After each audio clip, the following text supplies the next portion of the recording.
Los adventistas del séptimo día habían proclamado los mandamientos de Dios, pero no la fe de Jesús con una prominencia equivalente.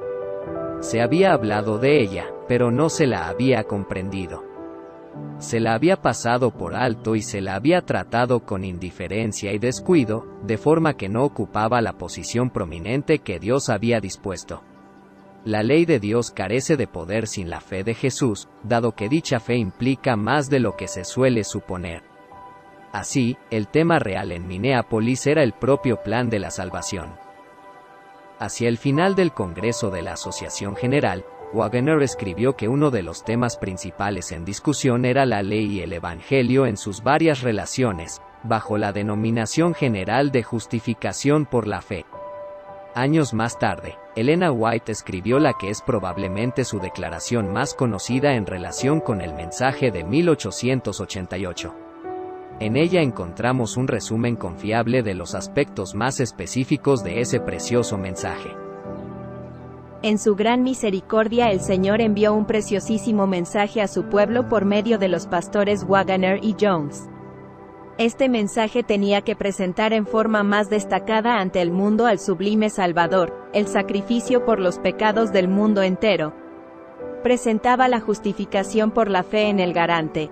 Invitaba a la gente a recibir la justicia de Cristo, que se manifiesta en la obediencia a todos los mandamientos de Dios.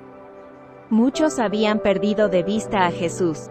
Necesitaban dirigir sus ojos a su divina persona, a sus méritos, a su amor inalterable por la familia humana.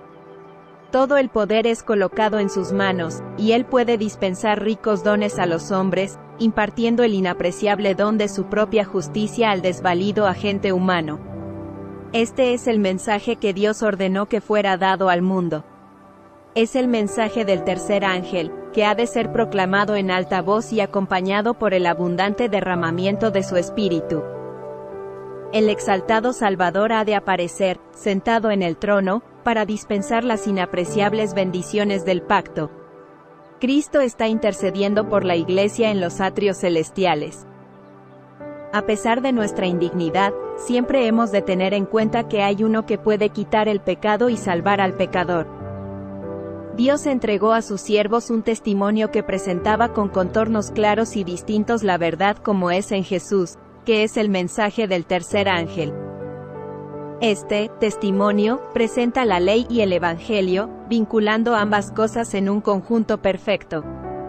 Véase Romanos 5 y 1 de Juan 3 versículo 9 hasta el fin del capítulo.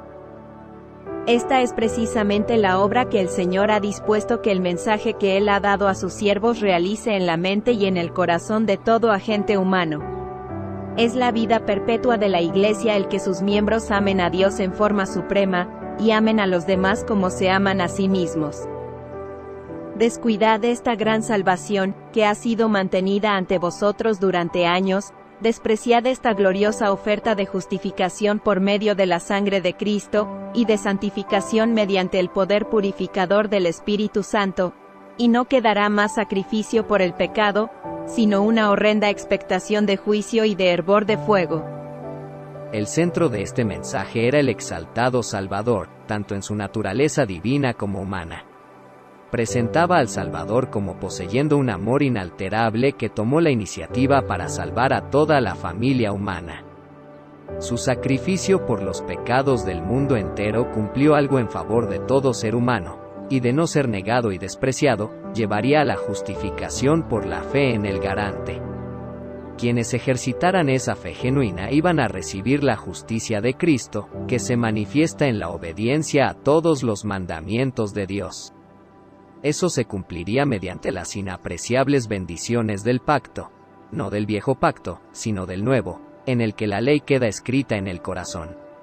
De esa forma, la humanidad no necesita seguir en esclavitud al pecado, pues Cristo condenó al pecado en la carne, pudiendo quitar el pecado y salvar al pecador. La santificación, por consiguiente, no es otra cosa que experimentar continuamente la justificación por la fe, y es claramente una parte de la justicia por la fe. Una nueva motivación toma ahora el lugar del temor al castigo y del afán de recompensa, puesto que el que amen a Dios en forma suprema, y amen a los demás como se aman a sí mismos es su más elevada motivación. En resumen, esa es la verdad como es en Jesús, que es el mensaje del tercer ángel, uniendo el concepto bíblico de la justicia por la fe con la verdad singular de la purificación del santuario celestial. Quien tenga siempre presentes esas buenas nuevas, encontrará que le resulta más fácil salvarse que perderse. Era ese mismo mensaje el que debía ser proclamado en alta voz el fuerte pregón, y acompañado por el abundante derramamiento de su espíritu, la lluvia tardía.